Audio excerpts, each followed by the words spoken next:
హల్లెలూయా. పరిశుద్ధత లేకుండా మనం ఆయన సముఖాన్ని అనుభవించలేం, ఆయనను చూడలేం. ఆయన మన మధ్యలో ఉండరు, మనతో కూడా ఉండడు.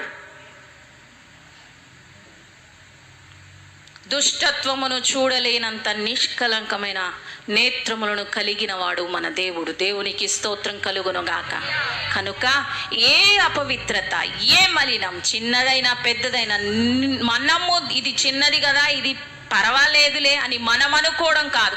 దేవుడు వద్దన్నాడా, ఇది తప్పు అన్నాడా, ఇది పాపం అన్నాడా, దానిని తూచా తప్పకుండా మనం కూడా అంతే సీరియస్గా తీసుకొని వాటిని మనకు అంటకుండా జాగ్రత్తగా మనం బ్రతుకుదాం. మనల్ని మనం కాపాడుకుందాం, పరిశుద్ధంగా బ్రతుకుదాం. ప్రభు సన్నిధిలో అలా పరిశుద్ధత కలిగిన వారముగా ఉంటే నిత్యము ఆయన సన్నిధిని అనుభవించే ఒక గొప్ప ఆశీర్వాదాన్ని మనం